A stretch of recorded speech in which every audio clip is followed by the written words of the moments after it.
Hi, welcome to what is probably my final pet follower tutorial.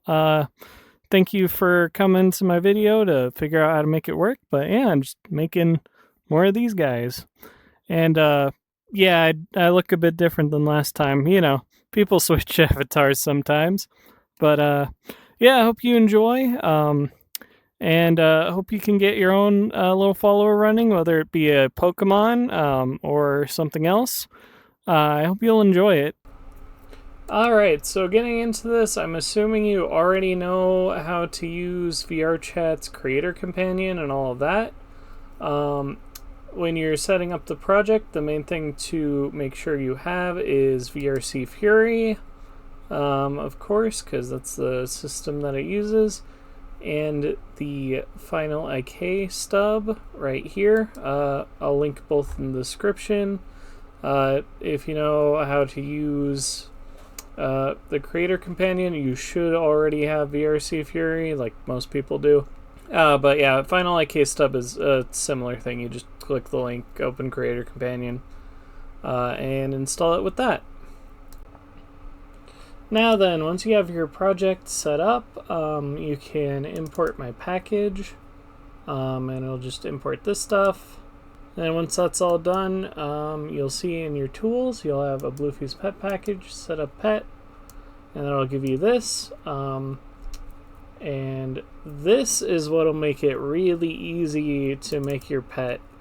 So I got a Pikachu from, basically I made a ripping tutorial, and I'll be putting that at the end on how to set up something like a Pikachu. You mainly need it for the animations. There's a few Pokemon, if you look on Models Resource, that have already been done. But basically, get it all set up with like materials and stuff. And if you did get it exported in Blender with all of the animations, you'll see that it has animations. Yeah, so you'll see your animations, and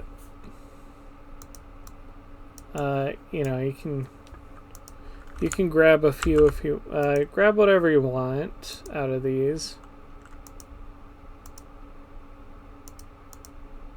You generally don't need the turning ones.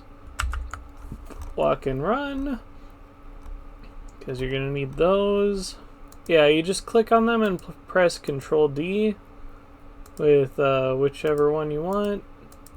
Some of them are multiple things. That's a little bit more complicated, but if you know how to work the Unity animator, you can mess around with the ones that are multiple. But this will work if you just, if you just wanted it to, like, go to sleep for a few seconds. So this part's a little out of order because I remembered it later, but there is something you need to do with the animations at this point. What you want to do is you want to click loop time for all of them. And then one thing you'll notice with the walk and run animations is that the Pikachu or whatever, this is often just with Pokemon, they'll like run forwards. And for this specific scenario, that's not what you want. But you'll find something. There you are. Yeah, you want to remove this origin position on both of these.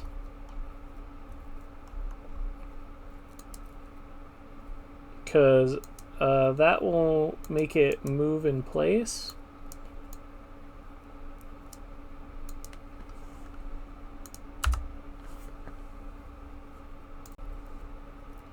But then if we go into our pet setup, again, you put the FBX model up there.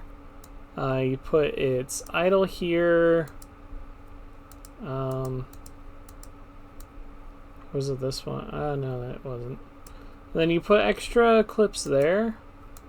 You put a walk here. And a run here.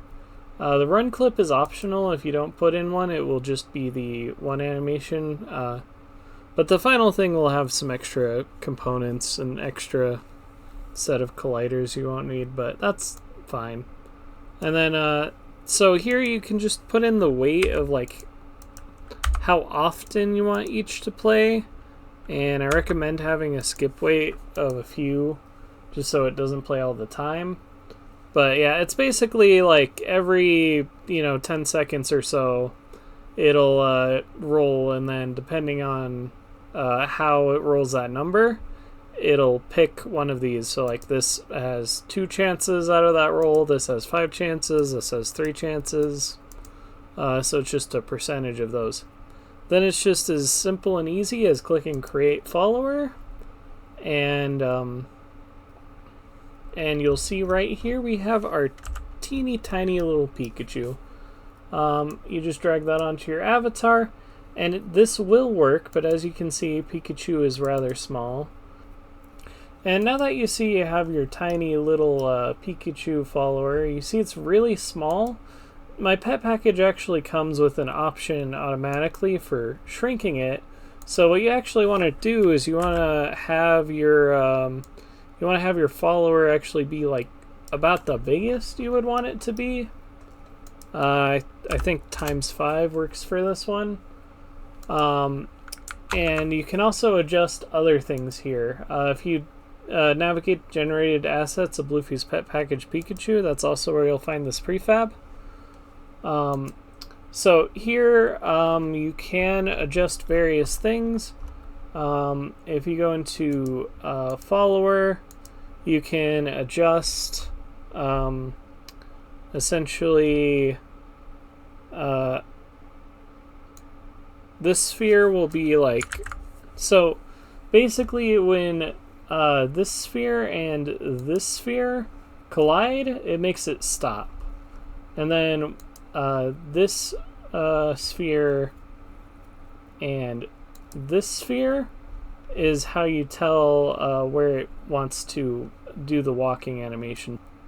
So that one's the sender, and then the receiver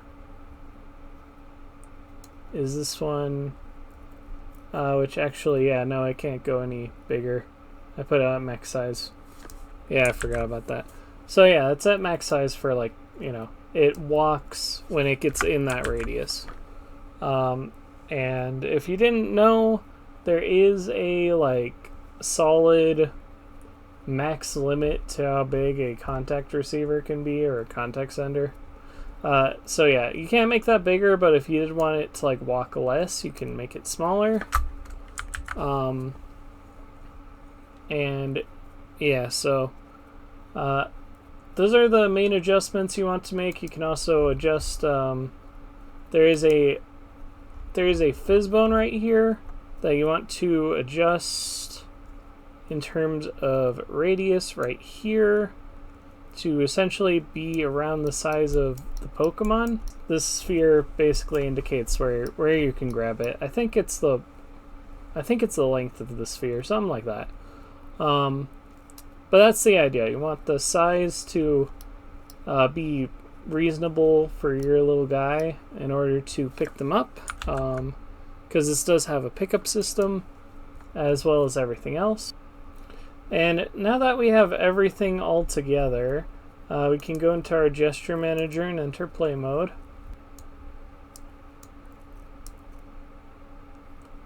And if we go into the scene, we can check things out. You can see that the Pikachu should be animating properly. If it isn't, make sure your animations have loop time on.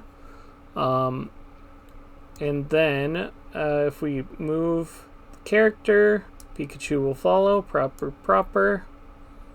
It should look, pretty proper. And if the walk animations are wonky, again, make sure you deleted the origin key in the animations. That should be the only one you need to delete. But after that, your avatar should be ready to upload. So, just to complete the video, I decided to do another ripping tutorial, just real quick. It's very similar to before, but Pokemon in specific has been made a lot easier by the Pokemon Ripping project in the description. Once you obtain the files for the Pokemon, however you obtain them, you can go into Switch Toolbox is how I like to do it. Batch export all textures.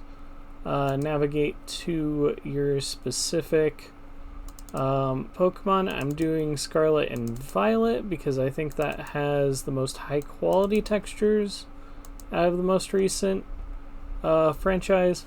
And what you want to do is you want to just go shift click and select all of these files. It's not going to care if you give it like the model file or whatever.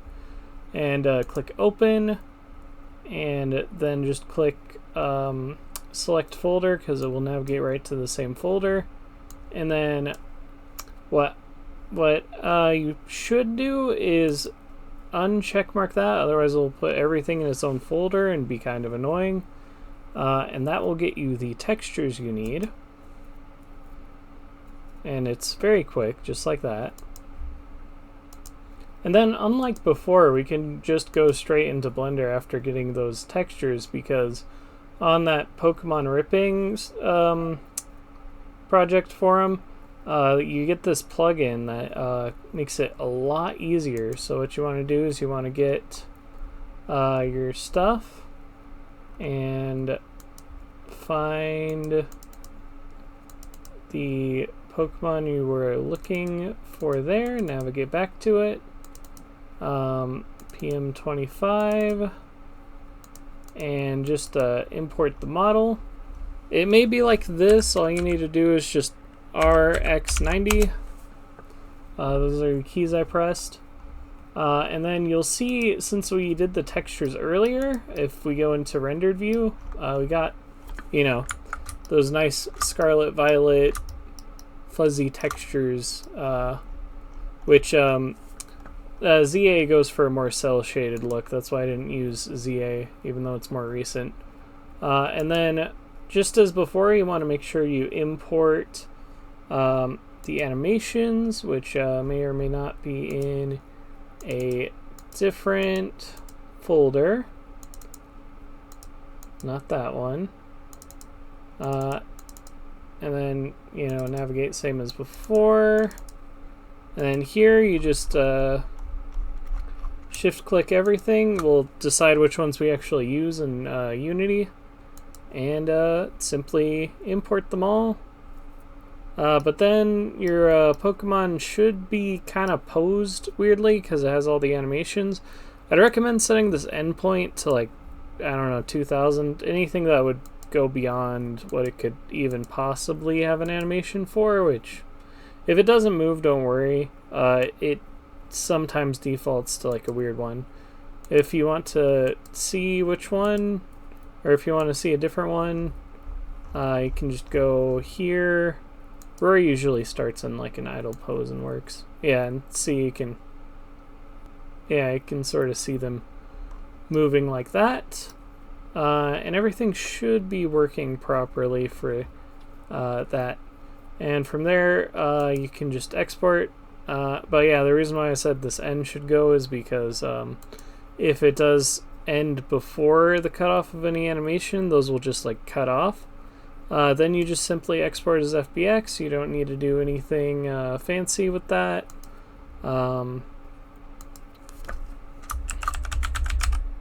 As long as there's not any other objects in your scene, you can just export your FBX, and it'll be ready to go for Unity in the pet package. And that'll do it for the tutorial. I hope that came together well for you, and I hope you enjoy your little guy that follows you around like I have for the past 4 years or so. All right, catch you later.